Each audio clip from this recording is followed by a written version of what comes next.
thank you so much for coming. My name is Marilyn Demore. I'm the founder of Kingston Design Connection and the annual Kingston Design Show House, if you're familiar with that. So this is the second year that we're doing these monthly speaker series with Ulster Habitat for Humanity. So we're very excited to be working with them as they are building at least 3 homes from the ground up every single year in Ulster County. It's a tremendous amount of work they're doing, and so all of the proceeds from our events, as well as the Habitat Design Show House, which opens this weekend, you can check out more on our Instagram at kingston.design.connection. We're opening this Friday through Sunday and then next weekend as well. So it's an opportunity to tour a recently built Habitat for Humanity house, as well as see a number of up-and-coming designers and their work. But today, we have with us the lovely Kate Wood. Kate is a very good friend of our organization. She's an award-winning preservationist. She also owns a historic rehabilitation firm called Worth Preserving. So for all you guys who own these lovely homes, so Kate will be sharing some tips today. So thank you so much for being here. Thank you, Marilyn. I'm live, right? Yeah. Okay. All right. Well, I am so delighted to be here, and thank you all for coming out tonight. It's a small group, so we can keep it interactive, but I do have some visuals because we all love to look at old houses. So. And also, I understand, so this is, I really do think that the work that the Kingston Design Connection does is so important, along with the Ulster County Habitat for Humanity. So I hope you all find some treasure that you want to take home tonight and support the cause. So yes, the question always is, where do you begin? It's anything that's important in life, that's, sort of the first question. Where do you even start to tell a story, to fix up an old house, to start a project of any kind? There's always, the temptation just to dive in and get going. I have learned in my work with old houses that it's always good to stop and take a breath, pause. I'm the first one who wants to just tear into an old house and roll up my sleeves and see what's behind that paneling or underneath that carpet. But something that I do with my clients, and I've started to describe what it is that I do as historic preservation strategy. So consulting, that's one word that you could use. People come to me, when they have a house, they know there's something special about it. They desperately don't want to mess it up, but they don't know where to begin. And so I have tried to position myself as a resource that people can, rather than just like going through Google or asking every neighbor, who did your carpentry, who did your masonry, all of that they can come to me and we can talk about what it is that they have, what's special about it, really inventory, what makes it what it is, what defines its character, and then begin to come up with a scope of work. It can otherwise just seem so overwhelming. So that's the resource that I try to provide, is that that person who has been doing it long enough that I certainly haven't seen everything. I'm always learning something new and seeing something I've never seen before, but that I can keep a cool head. I can help people understand what they're in for and really kind of map out that strategy before anybody starts swinging a hammer. Because the worst thing is to, go to all this work, all this effort, the blood, sweat, and tears, and the expense, which can be great, and feel like you're constantly making mistakes or you don't know what the next step is. And so just being able to step back and look at the whole thing and kind of see the end before you begin. That's what I try to help people do. So, okay. So here's what I kind of think of as my hero shot. So this is a house that I worked on probably about 10 years ago at this point. It's in Germantown, New York, on the main street. And I think it's a good place to start the conversation. This house was broken up into 3 apartments. I would not call any of them quality housing. It was, basically abandoned by the time we came to the project. And it had been on the market for a long time. And so we came up with a strategy to turn it into a 2-family house and to bring it back to some semblance of its 19th century appearance. Although this is not what it looked like in the 19th century. It probably started out as a center, just side hall house sometime in the sort of maybe 1880s. And then it had the wings added on. By the time we came to it, the porch was gone. It had vinyl siding, asphalt roof. It had been broken up actually into dentists and doctors' offices and then into apartments. And so it had so many layers that it was, okay, it needs everything. It has not had significant investment in infrastructure or, all the guts, the plumbing, the electrical, it needed a new roof, all of that. So it was really time for it to have a new vision. And so, we did peel back the vinyl siding, discovered that it had its... We lost the image over here. Does you guys see that? Okay. Did I hit something? Okay.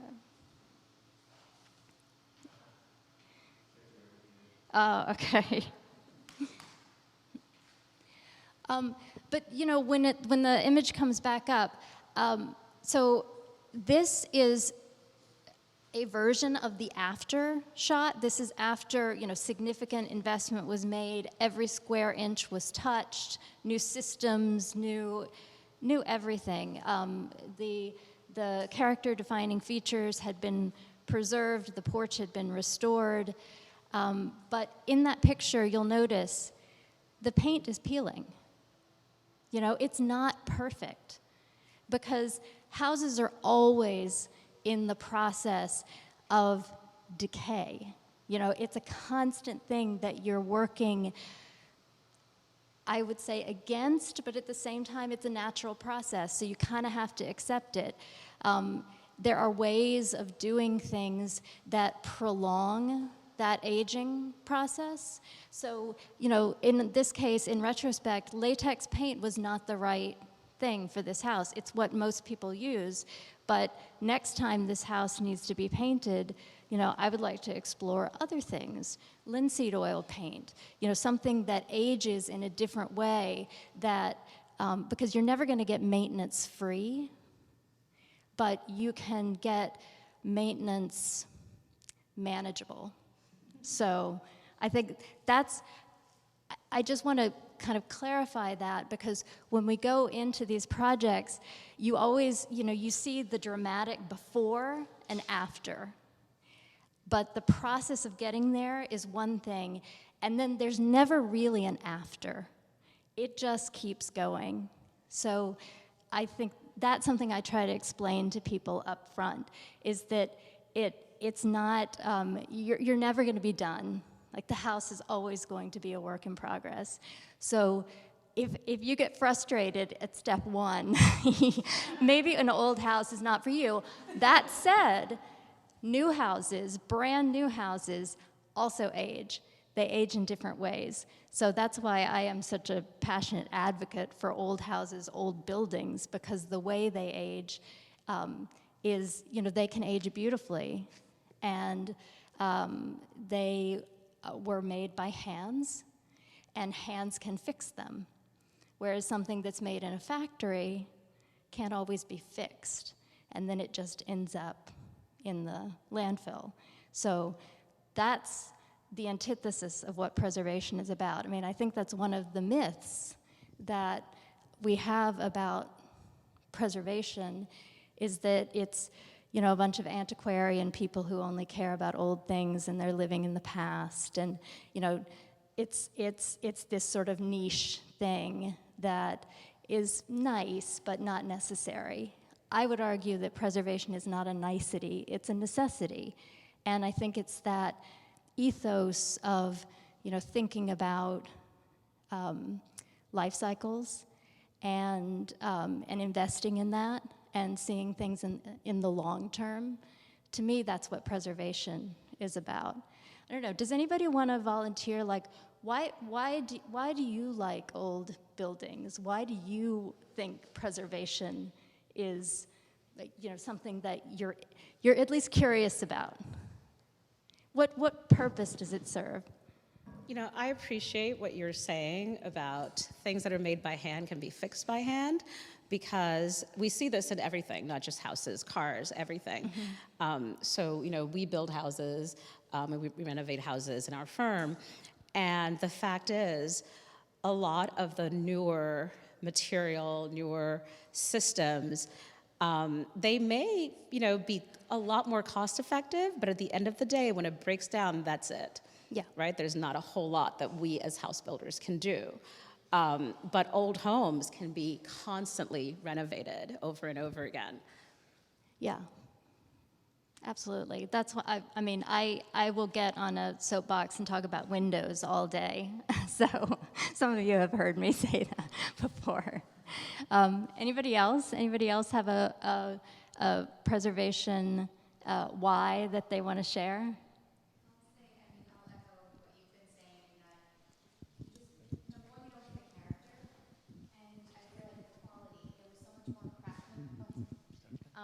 There was a lot more craftsmanship in the past, where when people work with their hands and create with their hands. So that's one thing that we especially love. Yeah. I agree, and I think it's that tradition of craftsmanship. And that's a question that people come to me with about, well, nobody does this kind of work anymore. And I push back and say, yes, there are people who are still doing this work, and then they say, well, it's just so expensive. And it's like, okay, but how do we measure the expense of things?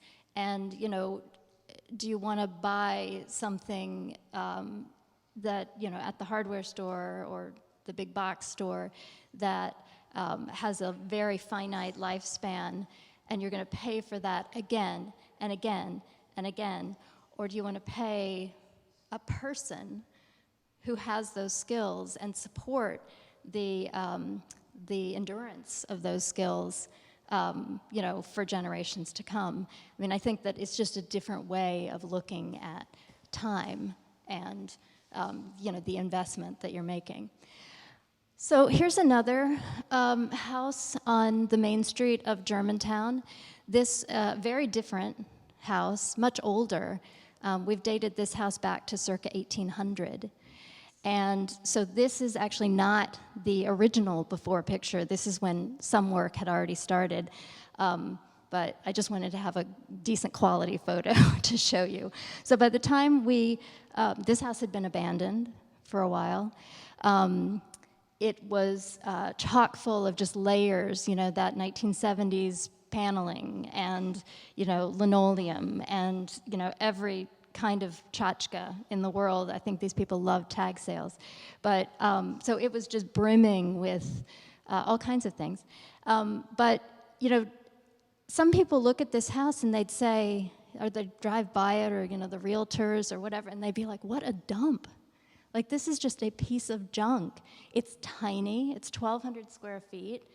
It's got that weird, 1980s screened-in porch thing built in the back.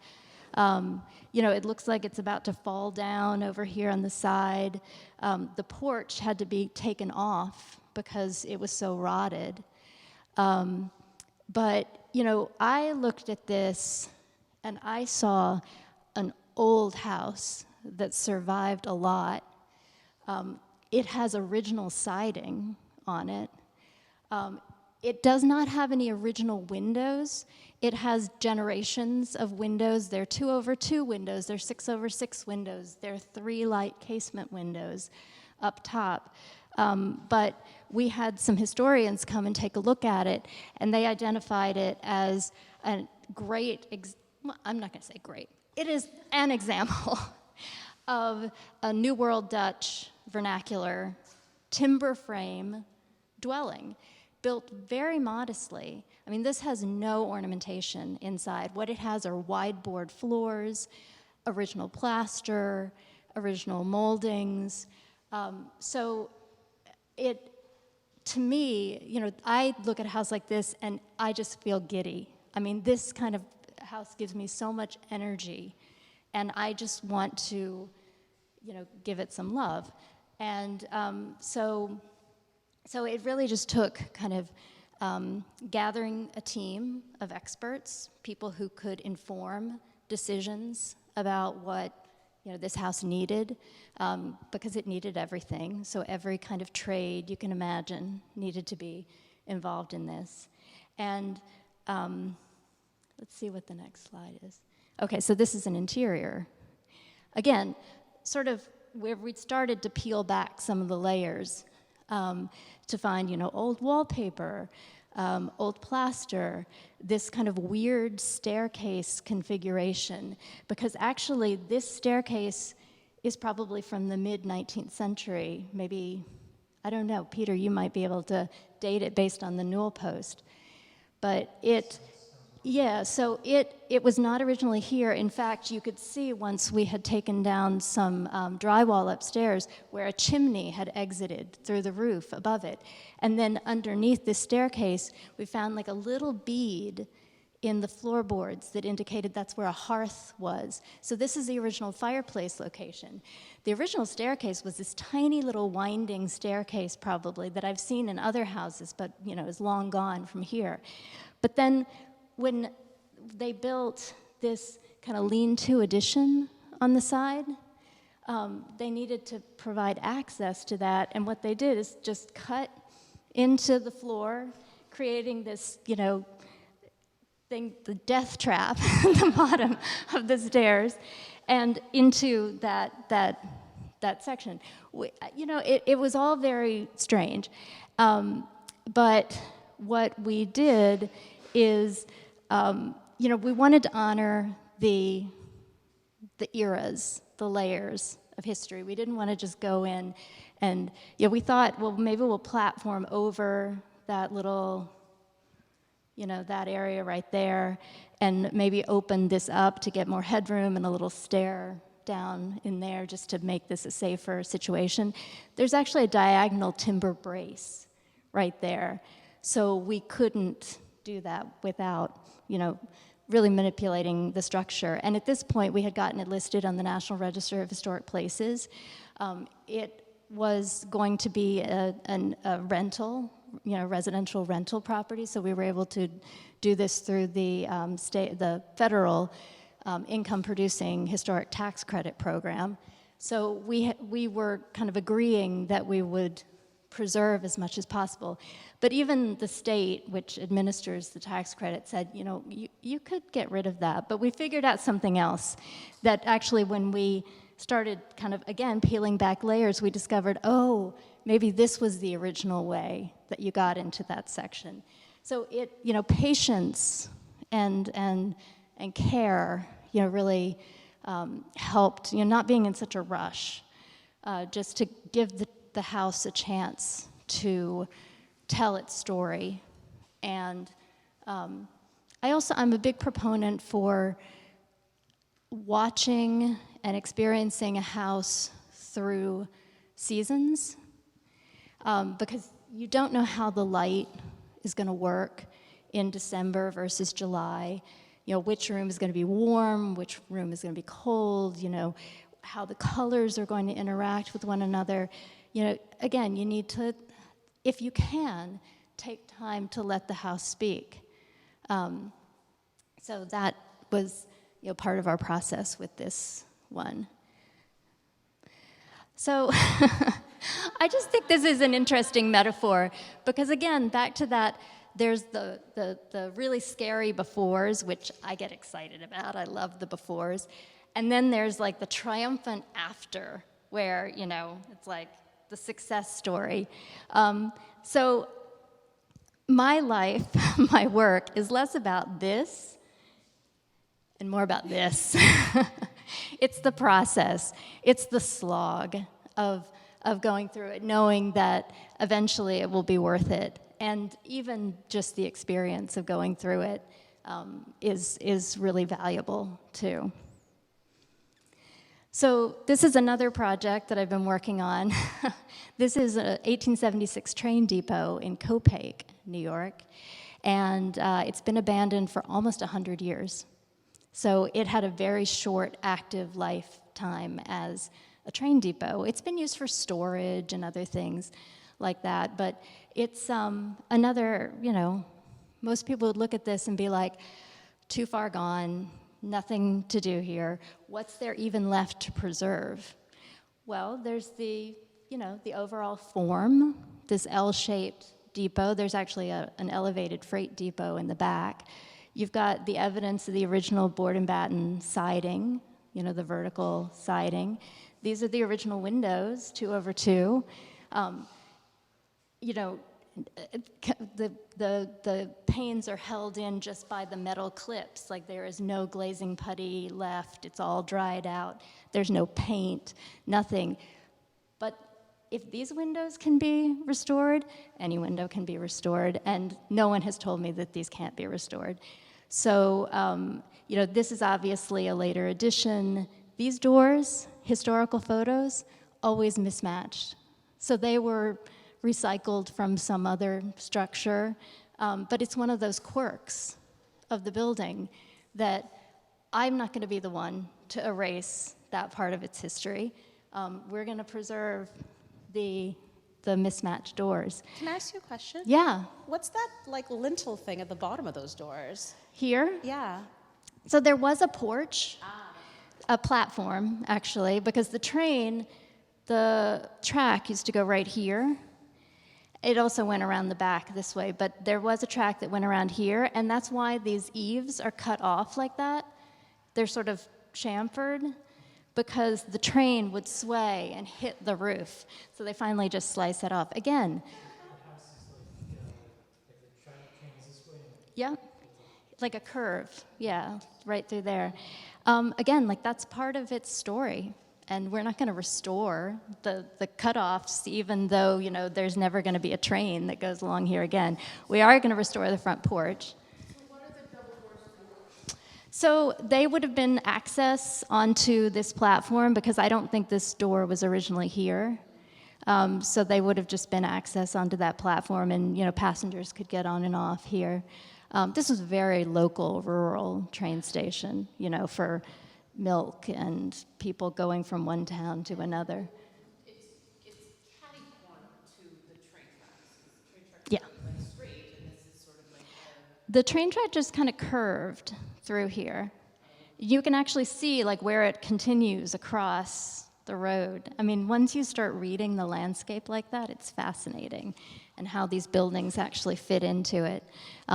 It is smack in the middle of a DEC wetland. So this has been a long, ongoing, lots of bureaucracy. We're also doing a tax credit project with this, because it will be also a rental. But it is, this is just the epitome of the ideal client, just so brave and patient and has a vision. And, the team that we've built is incredible, between the architect, the structural engineer, everybody who needs to weigh in about how to, bring this back to life, a new life, not something that it was. This is, it's like this building that we're in right now. It's adaptive reuse. It's That's how buildings do transcend, their original purpose. And that's another myth that, sort of old buildings, they become obsolete. Well, it's not the building that becomes obsolete, it's the function that, the time passed. But I think this idea of adaptive reuse is really exciting to me. Preservation codes for a building like this? The preservation. We still have to adhere to building codes and zoning.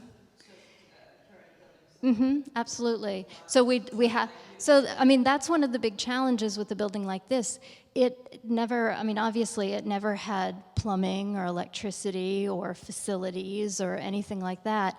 But unlike maybe a different building type, like something that was built as a house, this doesn't even have a basement. So where do you put all the mechanicals? Like where do you, how do you insulate something that was, not meant to even be slept in? So, so these are all, challenges that we're, and trying to adhere to both preservation standards for maintaining a certain level of integrity and also meet energy requirements. So that is for the tax credit project. So if you want to do a tax credit project where you're actually getting money back from the government against your income taxes that's supposed to help you pay for these kinds of projects, you have to, whether it's a local designated landmark or not, you have to adhere to this higher standard of preservation. And you have to tell them, this is something that I help people navigate all the time, is coming up with a plan that will be acceptable, that will get them the benefit of the tax credits, that actually then will perform, as a 21st century building. So it's a big puzzle that you kind of have to put together. So these are just some more interior shots. This is back to that circa 1800 house. You just start to take things apart and see what's underneath. We found there's original plaster. This is that really old lath, not saw cut, but axe cut lath. This is really cool over here. It's hard to see in the light, but this is probably about a 16-inch wide single piece of wood. Just, one big board. So this paneling was underneath drywall. And this little cute piece of wallpaper, just a little border that somebody added to make it pretty, that was under there too, and we kept that. So this is, you can see a little bit of here. So this is that incredibly wide board with a bead on it. So pretty from circa, 1800. This was a staircase. This is the new access to the wing. But we discovered when we took out some of the layers, there's actually there was a stair tread here. It's bull-nosed. And so that, we think, was the top step of something that kind of came down. And this, because it probably dates to the older section of the house, it may have been moved here. This may have been a little mudroom or, some sort of thing that then had the addition put on it. But that's the cute the wallpaper. And then somebody here carved their initials in it. RH. I don't know who RH was, but it was funny because both our electrician and our plumber had the initials RH. But it was much older than they were. But then we added, this metal banister. It's just a very minimalist. We didn't try to replicate what might have been there. It was just sort of like, okay, this is the 21st, part of the 21st layer that we're adding. But, we kept these little wallpaper fragments. This is looking up at the underside of so this is the ceiling in the first floor, and it's the underside of the floorboards for upstairs and these cased beams. So yeah, I really love all those layers. I have to give credit again to the incredible team that it takes to do anything like this. This is my then 6-year-old son who should have been wearing a mask, but he wasn't. This is Emily Major. I don't know if any of you know her. She's a window restorer in Tivoli, and she's geeking out over an 18th century door that we found in the basement. And here's the success story, you know, the prize at the end of the slog. But again, so much of this I consider a work in progress. I mean, after this picture was taken, paint started to peel here again. Maybe we need to use a different kind of paint in the future. We put on a standing seam metal roof. We did not correct the sway in the roof. That sway may have happened when they put asphalt, because asphalt is very heavy, and it may have compromised the structure a little bit, but it settled into that shape. The original roof was probably wood shingles. Wood shingles these days have at best, lifespan of like 20 years. So we decided and consulted with the state to get approval to put a standing seam metal roof on. This roof here is standing seam metal, but it's probably about 100 years old. And again, like we believe in doing things that perhaps at some point in this building's life, it did have a standing, like the whole thing was standing seam metal. It wasn't arbitrary that we would go back to that. We didn't have any evidence that it ever existed, but it seemed the right thing to do, because this roof will last for 100 years. And who knows what the technology will be in 100 years for, restoring or maintaining this. But we felt like that was a really good investment for the house, and it's also very lightweight. So this porch, you didn't see this before, but this was a 19th century addition to the house. That little scrolly bracket detail is not from circa 1800. But again, it's another layer that, this is not a pristine example of anything, but it is a very typical example of the types of buildings that you see around here. It will be an ongoing puzzle. We also put we replaced that 1980s screened-in porch with a one-bedroom, one-bathroom addition on the back. But what we felt strongly about was setting it back, like the roof line sets back from this 19th century roof line. There's actually a reveal here, so it's set back in plane from this facade, because I wanted this to defer to the original building. So it's a new 21st century layer, but it doesn't try to compete. It is very modern. But yeah, I mean, I think it's the ongoing story of a house. And then this is just a pretty interior shot. It's very moody inside, but you see like those cased beams that we painted high gloss, dark colors to reflect light, but also not take away from that kind of low, close feel of the, cozy feel of the interior. These incredibly wide board floors. We left the trim, we scraped it back to a stable base layer, but we did not repaint it. Instead, we put a clear coat of spar varnish on it, because, you don't mess around with lead paint. I mean, that is one thing where, aesthetics and historical accuracy aside, like you want to make sure that lead paint is not flaking off, and this is the type of paint that does kind of chalk and dust. So we encapsulated it with a clear coat, but preserved those layers of paint. They would never have had it like that in the 19th century. It's total 21st century kind of conceit. But in the future, if somebody wants to cover it up and restore it back to the 19th century, they're welcome to do that.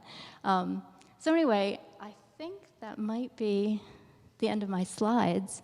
I'm sure there are a lot of things that I leaped over or made assumptions about, and I welcome people to ask questions. We can dig in deeper. We can go back and look at anything that we talked about. But let me just say thank you.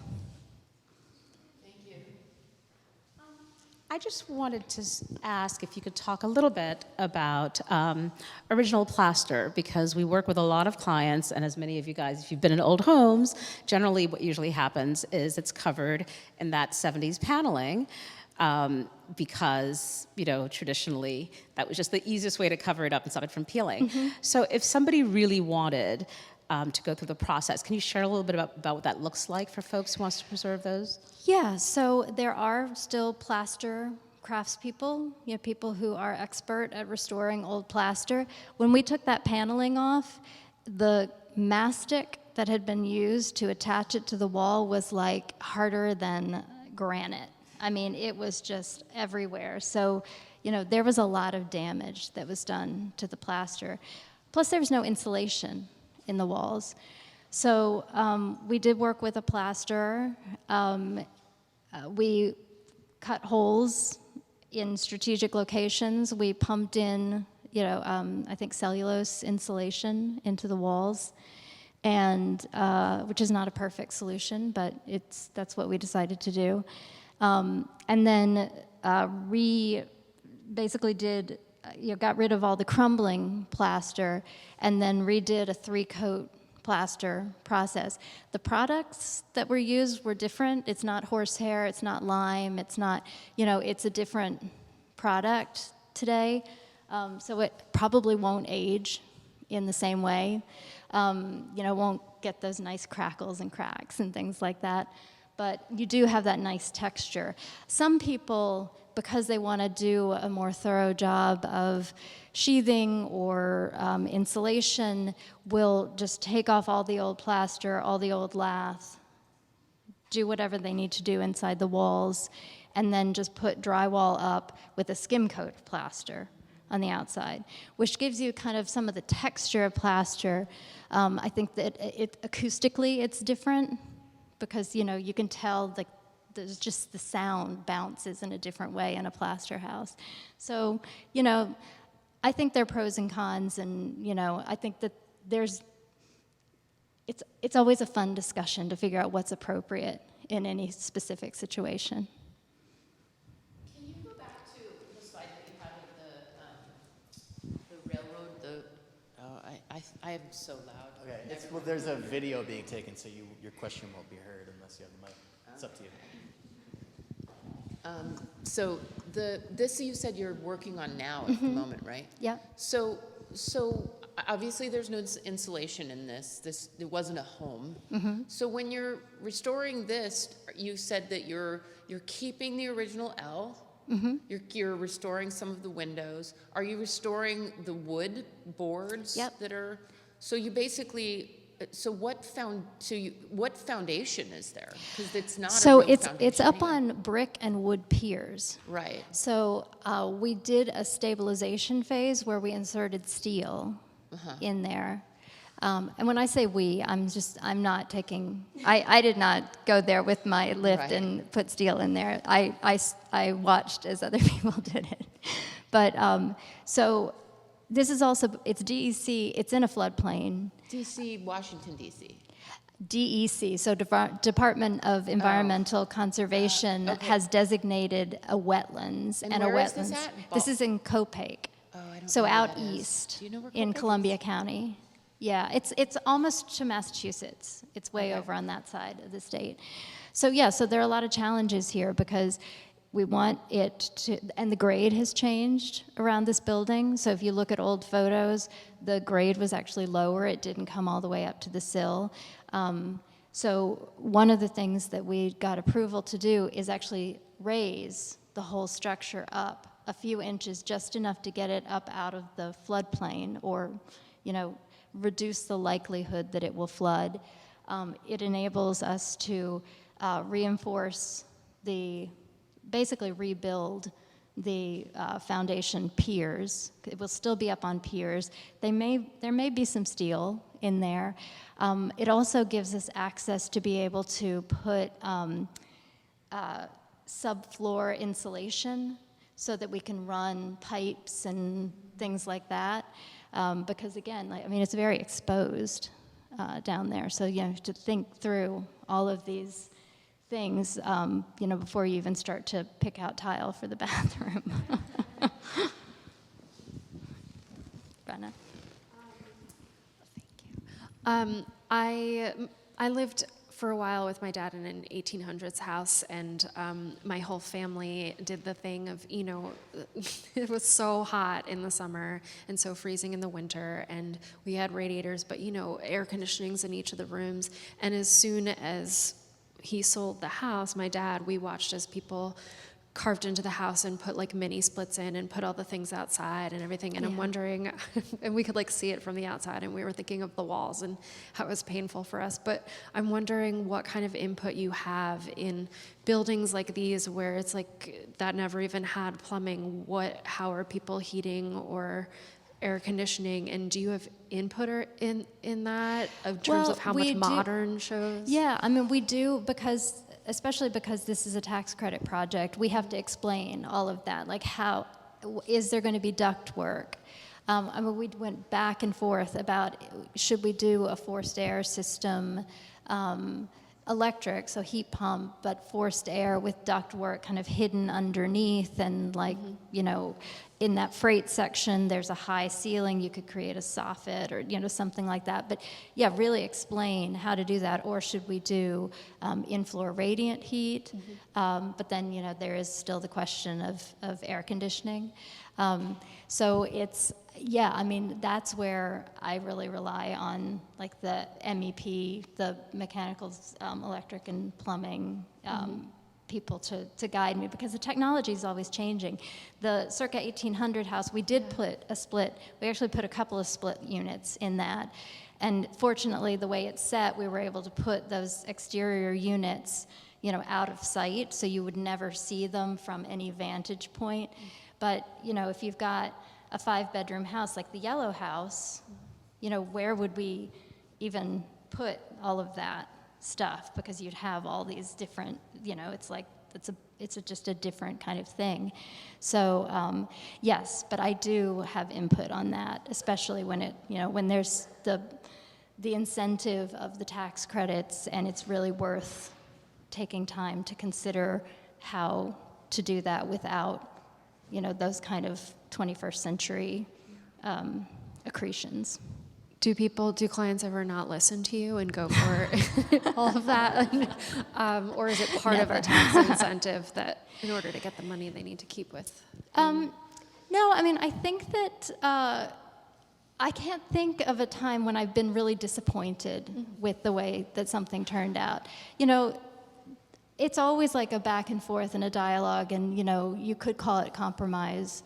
But I think that, the biggest sort of principle, I think, for rehabilitation, and just to say, rehabilitation is by definition, it's not museum restoration, it's not renovation where, kind of you can do whatever you want.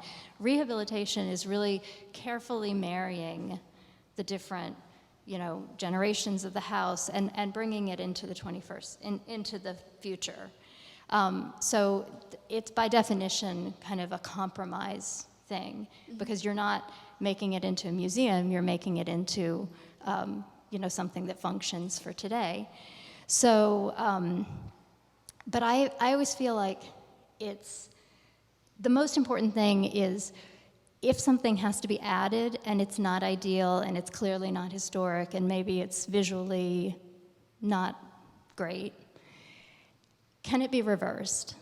In the future, when, somebody has the money or the ingenuity, the technology exists to do it in a different way, is this just something that can kind of live out its lifespan and then be replaced with something else that is more appropriate? So I think it's more like the general direction that something's going.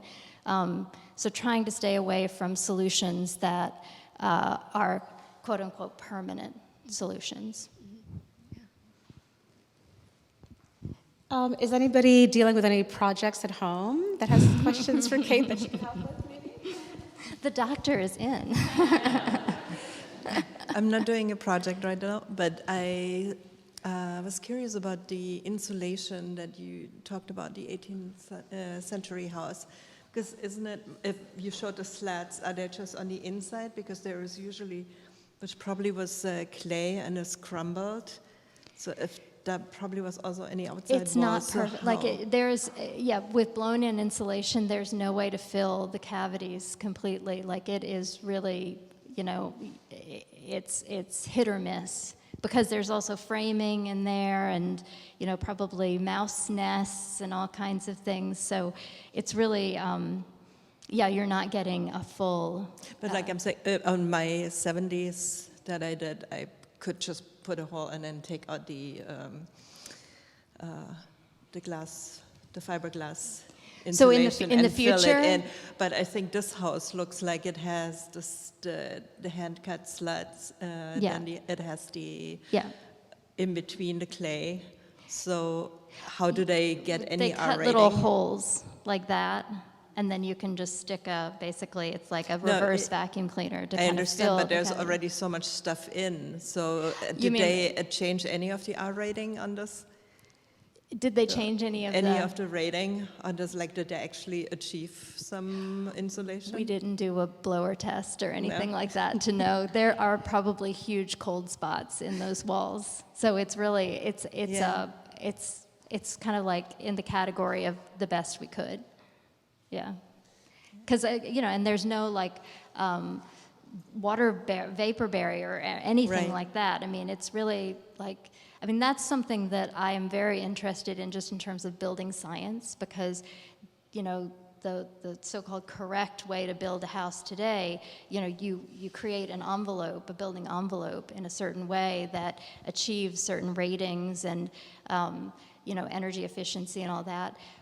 To retrofit an old house to those standards, I think that I would love to learn more about that because I think that there's always that risk of doing something that by the book or the code seems like a good thing to conserve energy, but you have the potential of creating just a Frankenstein mess in those walls. But that's like one of the things because it looks like you did a certain percentage of renovation, in which case you can't grandfather in most of it. So Yeah. you had to come up with the ratings, right? Well, so this, I'm just trying to think, when we got the building permit, I think it was What place are you talking about? The 18th century, Can you? the white Yeah. one, the, One? no, the white. we did not do any, we did not have to prove that we had met any energy standard with this. Okay. It could be that, I don't know if that came in 2020 with the building code, and this may have predated this. I know that the building inspector in Germantown at that time was not as vigilant as they are today. So, but you know, when push comes to shove, there are exemptions for historic buildings. Okay. That if you really cannot meet, you know, egress standards or fire safety standards, or you know, I mean, safety is really important. It's hard to get around that. But the energy code, there are exemptions so that you can say, well, look, you know, we're really trying to balance historic preservation, which is a public good, with energy efficiency, which is another public good.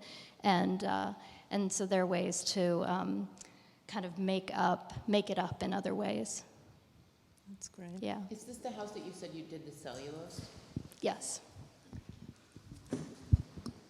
You know, it was just interesting. This, like, as house builders, that's one of the things that I think about a lot. You know, everybody wants kind of like the highest R value and insulation and conserving energy, but I constantly believe, you know, older homes, they breathe, and I feel like a lot of times that much insulation gives you a lot of stale air, and then you're forced to use air conditioning to alleviate that. So you're kind of like doing that loop, you know, and we obviously follow building codes because we have to, but I think that there is something to be said for too much of a good thing, Yeah. because it's not really doing what you expect it to. Yeah.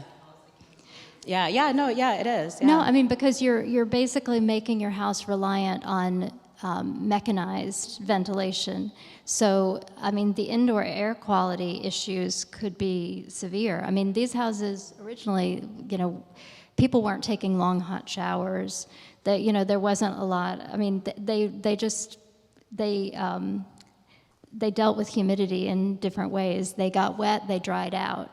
So, you start to seal up some of those gaps and put in insulation or materials that are prone to mold.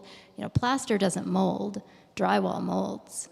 So you really have to think hard about, that's why it's, when you start, it's really important to understand how buildings work. So I think that's just the bottom line. And every building works a little bit differently, but the science is, I think to understand the science and not just go by the label on the product that you buy that says that this is for this. So that's why, again, skilled labor, people who really understand how these materials work is really important to have them on your team. Thanks. Just to piggyback on what you guys are talking about, I was working on a project in Newburgh. I'm a woodworker, and they did an incredible job restoring this old beautiful building. But I guess the historic preservation people required that the building have historically correct windows on the street side, and so they couldn't be double pane or anything. They had to be old. And in the winter, when winter came, I was still working there. They were getting condensation on, and these are very expensive windows. And it just made me realize that just because there's a rule, it's not always. I don't know if anyone really would ever notice that they're double pane if they had been allowed to do double pane. So he's getting this condensation, which is not going to be good for the longevity of the windows. So I just thought it just made me think of that when you guys were talking about, Well, especially modern windows, even if they are historically accurate, it's a different quality of wood. So, older wood is more moisture resistant. So newer wood just sucks that moisture up. So unless you keep it absolutely pristinely painted, it really is very vulnerable to moisture. Right. In this house, it actually had some of its original storm windows, which are just these, they basically cover. So it's the old windows, and it's not an insulated, gap between, but there is an air gap between the outside of the sash and the exterior. So it really helps with blocking drafts, and it also protects the wood from being directly impacted by the weather. This, let's see. This is an interesting kind of question about what you do, because obviously these are single pane, 2/2 historic windows. They can be reglazed, they can be painted, they can be made to look exactly like they did originally, but this building would never have had storm windows. So do you put storm windows on and make it look like a house? Or there are such things as interior storm windows, but then you can't open the window. Do you just replace these with insulated glass units? I have a problem with that because those windows, even the highest quality ones, will not last more than 20, 25 years at best. So whereas these can be restored and repaired indefinitely. So that's like a question that we had in thinking about what's appropriate here. Ultimately, we did decide to put the exterior storm windows on it because, in the 21st century, this is going to be a residence. And so it's not historically accurate, it's not a restoration, but it is, part of the ongoing life of this building. Yep. But you also, back to understanding how buildings work, windows, if you're going to create a situation where there might be some condensation, which, is likely if there's warm air inside and cold air outside, you got to make sure that those sills are good wood, not like, crappy wood, that they're painted, that that the water is allowed to weep out and not get trapped. So, flashing details, all of those things. So again, you just got to understand like how the system of the window works so that you don't create a situation that's just, an ongoing nightmare. Yeah. Yeah, once again, it's a tough call. I don't know if anyone would ever notice if they had put in double pane, but as you're saying, the wood of today is just not the wood of yesterday, unless you actually can get some. A modern window is, again, even the very expensive ones, it's still a product. Even custom ones, it's a product that is, in some sense, designed to fail. So, right.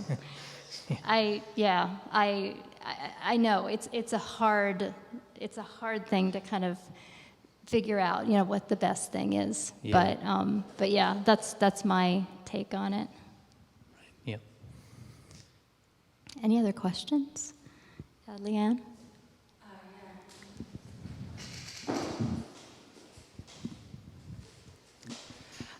So as I was telling you earlier, my house was built in 1853, and it's right above the Hutton Brickyards. And so I have a friend who's a housewright, and we needed to get a new door. So he came, and he was he took out the old door and redoing the door frame, and he said, "Leanne, step back." And when he took out the top, a bunch of bricks fell out. And newspaper, totally cool. But he had done a lot of restoration projects in Kingston.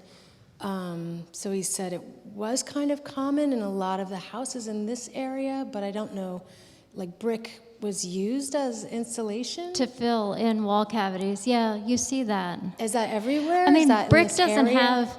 I've seen it, over on the other side of the river too. I mean, brick does not have great insulation values, Right. but again, it's filling a cavity that otherwise, it's making it thicker.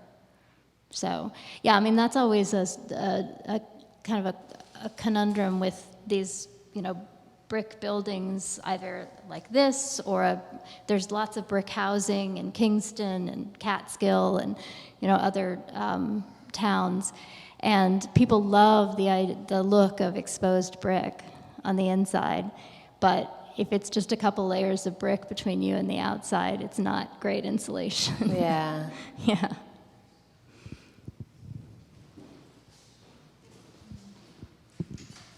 Any other questions? I think maybe we're wrapping up. Okay, thank you so much. It's great to Thank you so much. make me think. That was great. And thank you for reminding us that houses are in constant state of decay. It's one of the hardest lessons. With that hopeful thought. I know, it's one of the hardest lessons to learn because, you built this big, beautiful thing to insulate yourself against the world, and that thing is sitting on dirt, ultimately, at the end of the day. But anyway, it was really great. Thank you so much. You may have noticed we have some items that we curated from Restore, which is right on Route 28. So some of the furniture that you're sitting on, as well as these lovely book jacket covers, which I think originally came from Barnes & Noble. Yep.